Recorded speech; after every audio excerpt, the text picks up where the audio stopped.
आसमान से बरसी आग, यूपी के 15 जिलों में रेड अलर्ट, पारा 46 डिग्री के पार। उत्तर प्रदेश में भीषण लू का कहर जारी है। मौसम विभाग ने प्रयागराज, झांसी और कानपुर सहित 15 जिलों में रेड अलर्ट जारी किया है। वहीं दोपहर में सड़कों पर सन्नाटा पसरा है। सरकार ने लोगों को दोपहर 12 से 4 बजे तक घरों में रहने की सलाह दी है।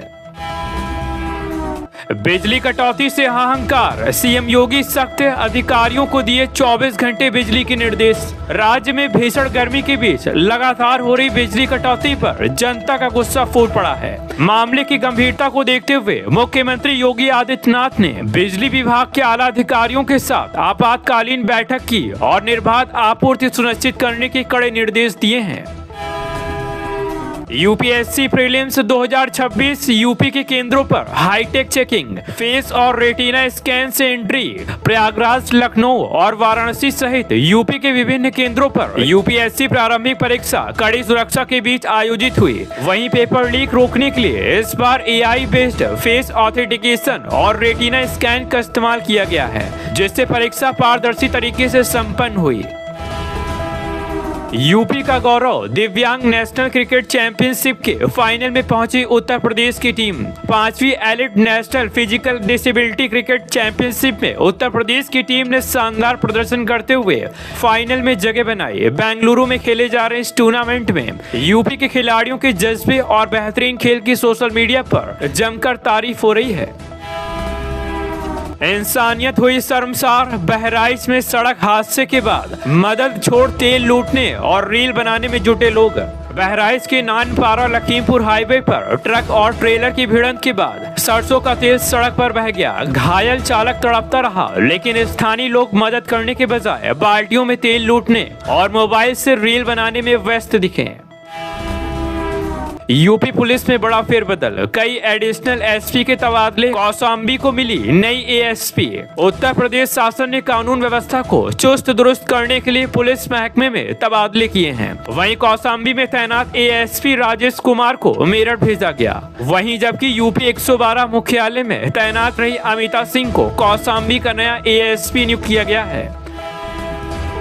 जेवर इंटरनेशनल एयरपोर्ट दूसरे रनवे का सफल ट्रायल, एशिया का सबसे बड़ा एविएशन हब बनने की ओर। नोएडा के जेवर में बन रहे अंतर्राष्ट्रीय हवाई अड्डे के दूसरे रनवे का ट्रायल रन सफलतापूर्वक पूरा कर लिया गया है। इस उपलब्धि के साथ ही कमर्शियल उड़ानों की संख्या बढ़ाने का रास्ता साफ हो गया है, जिससे यूपी के विकास को नई उड़ान मिलेगी। टूरिज्म में नया रिकॉर्ड, इस साल रिकॉर्ड 5 करोड़ श्रद्धालुओं के लिए बाबा विश्वनाथ के दर्शन। वाराणसी में गर्मी के बावजूद पर्यटकों और श्रद्धालुओं की आमद कम नहीं हो रही है। इस साल के शुरुआती 5 महीनों में रिकॉर्ड 5 करोड़ से अधिक लोगों ने काशी विश्वनाथ धाम के दर्शन किए हैं, जिसने स्थानीय रोजगार और अर्थव्यवस्था को बड़ा बूस्ट दिया है।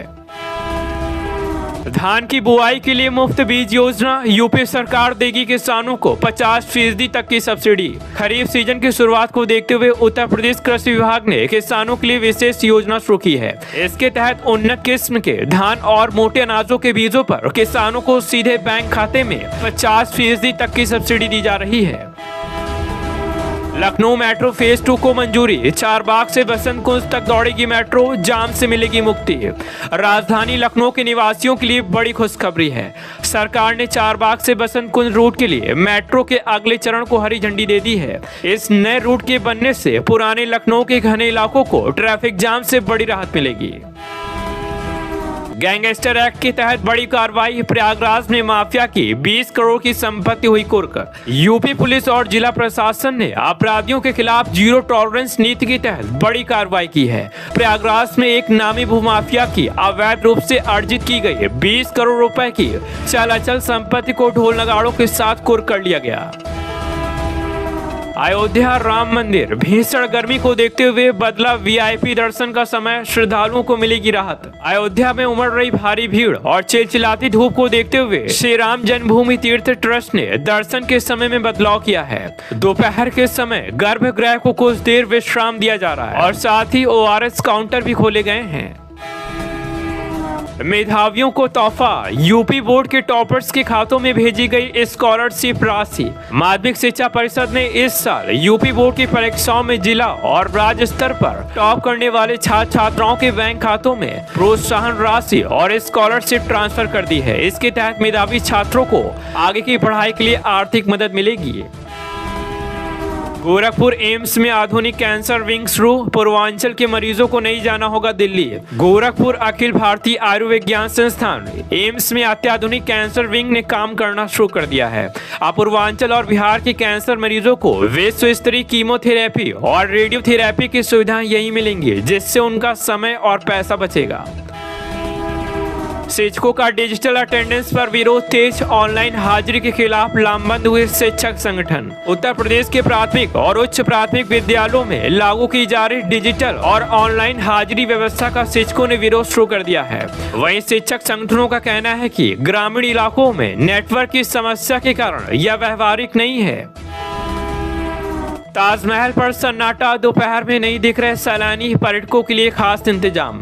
आगरा में पारा 45 डिग्री के पार पहुंचने के कारण ताजमहल का दीदार करने वाले पर्यटकों की संख्या में दोपहर के वक्त भारी कमी आई है। वहीं भारतीय पुरातत्व सर्वेक्षण ASI ने पर्यटकों को लू से बचाने के लिए परिसर में पानी के फव्वारे और मेडिकल कैंप लगाए हैं। नोएडा में फर्जी कॉल सेंटर का भंडाफोड़, विदेशियों को ठगने वाले 15 छात्र गिरफ्तार। नोएडा सेक्टर 63 की पुलिस और साइबर सेल ने संयुक्त कार्रवाई करते हुए एक अवैध अंतरराष्ट्रीय कॉल सेंटर का पर्दाफाश किया है। ये ठग अमेरिकी नागरिकों को तकनीकी सहायता देने के नाम पर लाखों डॉलर की ठगी कर चुके थे। इनके पास से भारी मात्रा में लैपटॉप बरामद हुए हैं। मैनचेस्टर ऑफ ईस्ट की वापसी, कानपुर में नया मेगा टेक्सटाइल पार्क खोलने की तैयारी शुरू। कानपुर को दोबारा उद्योगों की नगरी बनाने के लिए केंद्र और राज्य सरकार मिलकर काम कर रही है। शहर के बाहरी इलाके में एक विशाल मेगा टेक्सटाइल पार्क को मंजूरी दी गई है, जिससे करीब 50,000 स्थानीय युवाओं को रोजगार मिलने की उम्मीद है। हर घर नल का जाल, बुंदेलखंड के 90% गांव में पानी की पाइपलाइन का काम हुआ पूरा।